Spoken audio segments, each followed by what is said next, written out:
Alright everybody, Michael Haley here, and I'm burping. Your Toronto Torterras are back for another season of Pokemon Draft League, and this time we're back in our very own league, the Elite Trainers Association. Our good friend and co-admin, Radioactive Mayo, and I have decided the main focus for this season is on the recently added new Mega Pokemon, dubbing this season Mega Madness.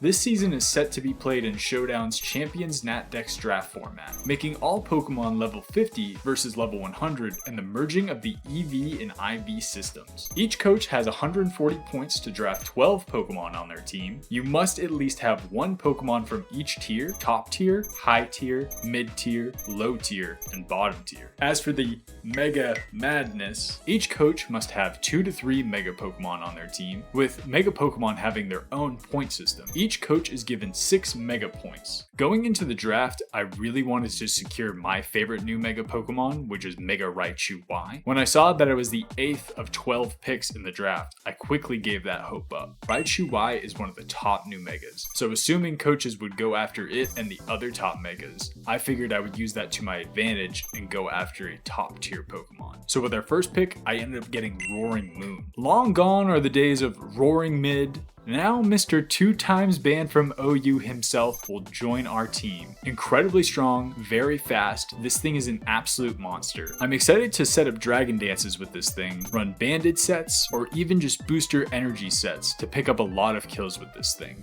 I knew that with Terra being banned this season, we needed a strong steel type that could switch into these fairy moves for Roaring Moon. Mega Scizor surprisingly was still sitting there, so I figured we could just grab that. But something surprised me even more just before my pick.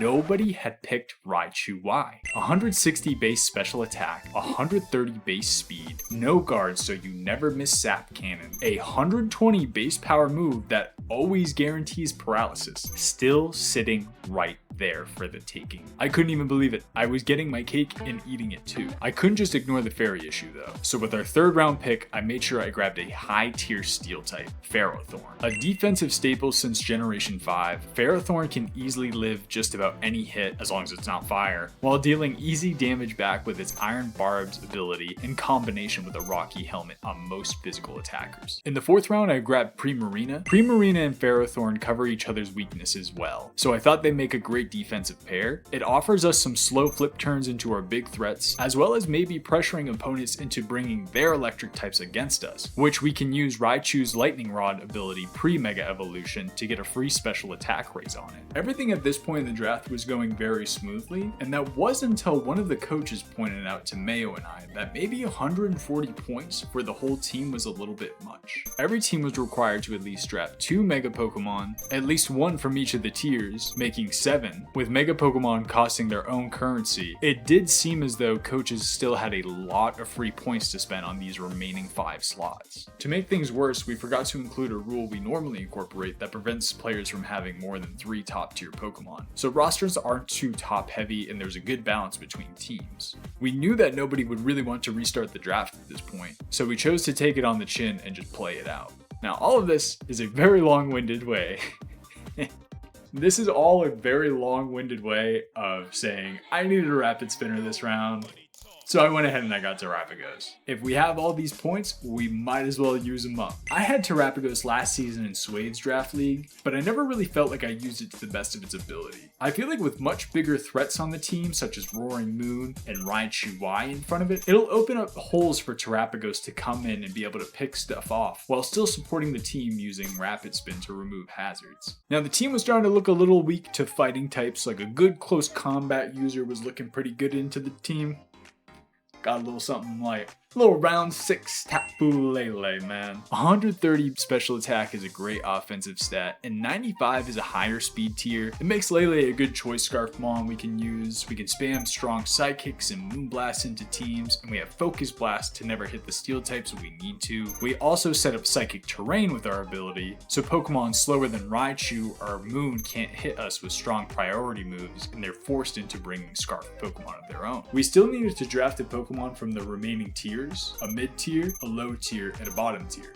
But I'm addicted to big spending and we're not done spending all our points yet. So you know I went ahead and I grabbed a nice little round 7 Ogerpon Wellspring for the team. Ogerpon is a great ground type breaker to help open up the game a lot for Raichu Y. It gives us another solid speed tier in a 110, as well as another physical attacker, because at this point all we really had was Roaring Moon. Finally moving on to complete our tiers, I went ahead and I grabbed our mid-tier Pokemon, which I honestly don't even really think should be considered a mid-tier anymore, and that's Moltres. I used Moltres a few seasons ago and it was honestly great. A really good defensive piece that goes well with Primarina and Ferrothorn and gives us some additional hazard removal and defog. Flame Body with 90 in both HP and defense make this thing a really great wall into some of the game's biggest threats. Ground types are always really good on a draft team, so your opponents can't really Volt Turn all over you. So with our low tier pick, I grabbed one of the better low tier ground types, and that's Mudsdale. Another Pokemon I have experience in using. Mudsdale is just fat as shit. It eats up hits and it gets bulkier with stamina. It's pretty much doing everything you want your ground type to do. Come in, take hits, deal a little bit of chip, maybe set up rocks. Now the trade-off with Mega Raichu is that Mega Raichu costed 5 of our 6 Mega Points, meaning for our second Mega Pokemon, it would have to be one of the 1-pointers. But I was honestly okay with this, because with our 1-point Mega Pokemon, we went ahead and we picked up Mega Bayonet. Super strong with its base 165 physical attack, we have strong Poltergeist to hit our opponents with, and with its ability Prankster, we can Destiny Bond out of control threats or Encore lock them into setup. We just need to be careful if we bring Bayonet with Tapu Lele, since Prankster moves won't work in Psychic Terrain. Round 11, man.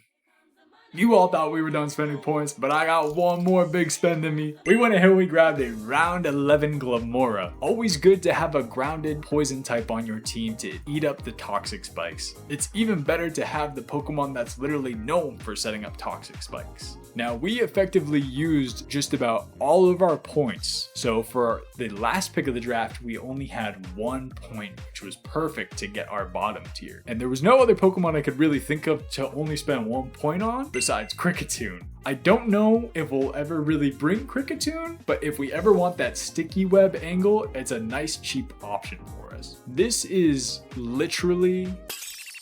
Oh my god, I just saw a bird fly through my window. This is literally the strongest team I've ever drafted before.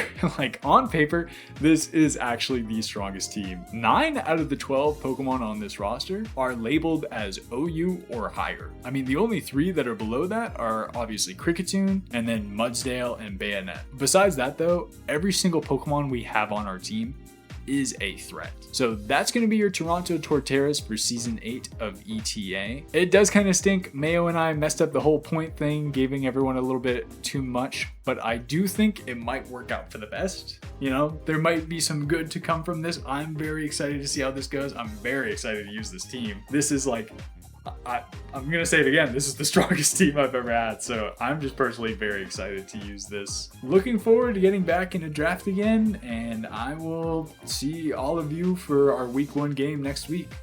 Doses.